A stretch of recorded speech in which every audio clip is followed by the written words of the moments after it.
Eu sou Rodrigo Rainha e venho conversar um pouquinho com vocês sobre a formação do Brasil. É importante a gente recortar alguns espaços fundamentais.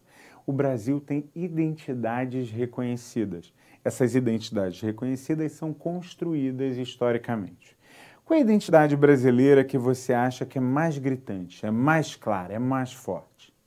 Sem dúvida nenhuma, uma identidade branca europeia. Isso não é acidental. Isso é fruto de um processo. E, por favor, não imaginem aqui que tem, olha que pessoas cruéis ou nossa, que salvadores. Nada disso.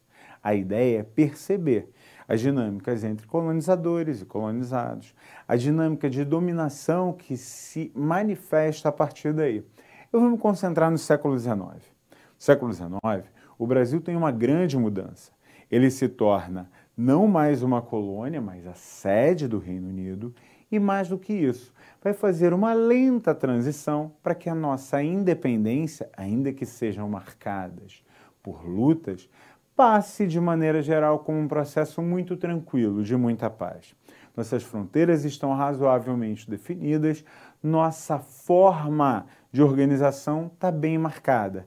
A língua se torna uma imposição poderosa, ou português ou nada. E aí vem a grande questão. O século XIX também é o século do cientificismo, em que tudo poderia ser explicado pela ciência. E uma das grandes proposições científicas do século XIX era a ideia de raças. Os seres humanos seriam compostos por raças diferentes. Mais do que isso, essas raças poderiam ser hierarquizadas. Você teria grupos que se manifestariam como civilizados, não à toa o vocábulo romano para aqueles que têm uma posição maior, grupos que seriam bárbaros, uma relação complexa, algum ordenamento, mas nem tanto, e grupos de selvagens. Vão variar bastante a maneira como os europeus vão olhar para populações africanas e indígenas. No entanto, em qualquer uma dessas formas, a percepção máxima é: o europeu está em um nível máximo, em um degrau acima.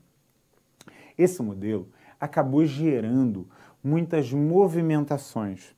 O cientificismo do século XIX discutia que pior do que pertencer a uma raça inferior era ser mestiço. A ideia de que a mestiçagem enfraqueceria os seres, os deixariam mais lentos, preguiçosos, incapazes. Esse processo de mestiçagem, que marcava a história do Brasil, passa a ser visto como um desafio a ser vencido. Durante a segunda metade do século XIX, iniciamos uma lenta e contínua campanha de eugenia, a ideia de que o Brasil precisava ter uma única raça. E adivinhem que raça nós vamos escolher, que raça vai ser a correta? A ideia de uma raça branca. Repare, o conceito de raça ele foi, felizmente, lentamente vencido, mas isso não impede da gente detectar que essa campanha, essa política construída naquele momento, conhecida e mantida ao longo do século XX, é uma política de branqueamento. É considerado um quadro de ascensão social conforme os tons de pele iam clareando. Não é possível que algo assim acontecesse. Duvida? Vamos buscar o quadro A Redenção de Cã. Justamente fala sobre um dos filhos de Noé, a pele marcada de negro porque riu de seu pai, finalmente tendo a sua redenção com o branqueamento. Olha para o quadro. Duvida? O grande Rui Barbosa, ícone da nossa diplomacia, em certo momento disse: o Brasil precisa abandonar os costumes bárbaros, desistir dessas músicas que nos afastam da civilidade. O machixe ou o samba. Tudo o que não representava a cultura europeia, a cultura branca, era trabalhada de alguma maneira como algo errado.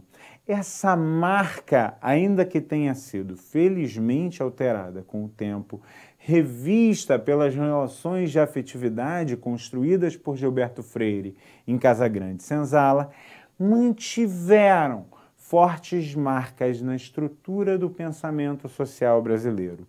Aquilo que é europeu tende a ser identificado como belo. Aquilo que pertence a outras culturas é normalmente identificado como algo estranho. Pense nisso.